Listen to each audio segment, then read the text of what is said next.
Hi, Matt. Thanks for taking part in Hydrogen 3. Obviously, it's an absolute pleasure to have you part of the series. Obviously, I know exactly what you do and who you are and about your business, but just for the sake of the video and the interview, could you just give us a bit of an overview of who you are and the business that you represent? Yeah, certainly. And it's a pleasure. Thank you so much, George, for having me on. Raven SR, my name is Matt Murdock. I'm the CEO, founder of Raven SR. Raven SR is a corporation that can convert multiple different waste streams into fuels. We based on a technology that had been previously used back in the 90s from one of my relative of mine, who developed it as kind of a green alternative to incineration of how do we get rid of waste in the most green way possible. Had a real hard time struggling getting that thing going. But then, the hydrogen economy has just caught up. We make really high grade syngas with lots of hydrogen in it. And so the technology has been commercialized previously, and we're just really getting brand new investments, lots of partners, and building up systems in California for this year, and then looking abroad after that. Fantastic. When to roll into the first question we have, it's around the hype of the sector. We are seeing there's been a lot of investment and there is a lot of hype, but what role do you see in hydrogen enabling us to reach our net zero targets, would you say? I think it's critical. I mean, honestly, from a perception of getting to net zero, where we have transportation and so many different industries, that is going to be the energy source. It's a high power energy source. It's obviously clean. It's the most abundant molecule out there. Being able to monetize it and energize it is going to be critical. So the more we can get people to adopt it, the more we can make that transition into the hydrogen economy. I think the faster we're going to see ourselves hitting the net zero target.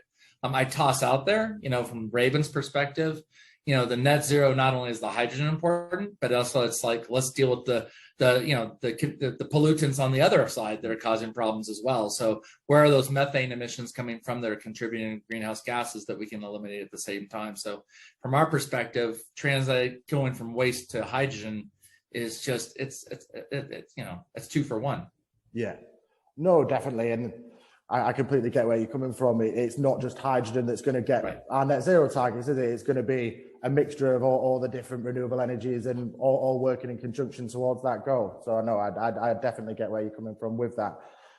Going into the second question in terms of yourself, obviously you guys have got partnerships with Samsung, with Chevron, and we are seeing a lot of different MOUs. But in terms of the sector, what challenges do you see we face maybe throughout the end of this year and beyond?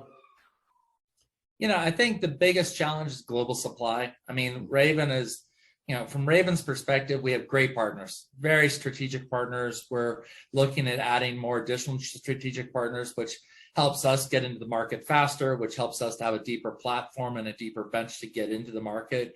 But we're still facing major issues, global supply chain, the limited on certain minerals and alloys that you might need for construction.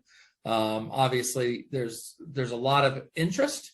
I think going back to even the first question is, what's the biggest blockage of moving into the hydrogen economy? It's actually the access to the hydrogen.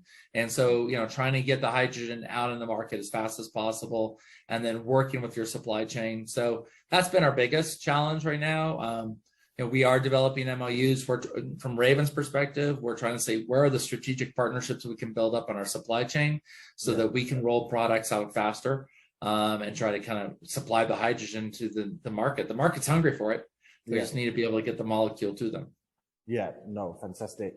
And finally, more focused on the organization that you represent. So what role will Raven play in developing the value chain throughout 2022 and beyond? Yeah, going back to, net zero is a great goal. I think, we have to think broader. This is one of Raven's perspectives, is we have to think broader about what green and what environmentally friendly is. So, we're not just wanting green fuels. Green fuels are super significant, whether that be in cars and trucks. Rolling out the hydrogen economy is critical to that. But at the same time, we have a lot of problems on the front end that are, landfills and anaerobic digestate. We have methane emissions. We have flare gas. We have a lot of things out there that are contributing on the front end, where Raven comes in and says, we'll take this this waste and convert it into the cleanest fuel on the planet.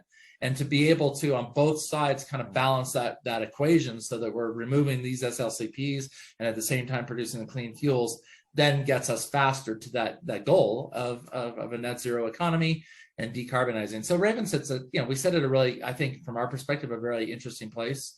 There's a lot of technologies out there, and I think every location and kind of just has, maybe there's different technologies that have a play.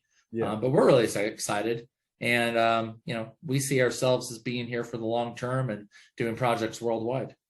Yeah, absolutely. And a lot of the projects you have, they are based in the US at the moment. Is there plans to go more global and expand across Europe and maybe Asia Pacific?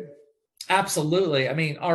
Just looking at our partners that we have currently, you have Samsung, you have Itochu, we have Chevron. So we already cover several different geographies.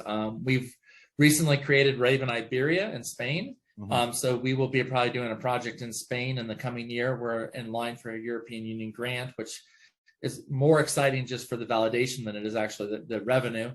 We have a couple of projects in the United Kingdom that we're looking at right now that are going to be really exciting.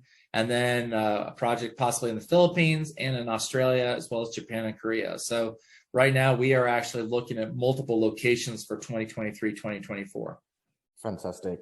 Well, obviously it's a pleasure to have you take part, Matt, and the Boss Energy team do wish Raven the best for 22. And obviously we met you in Rotterdam and the booth seemed like it was flying. So I imagine it's going to be busy times ahead.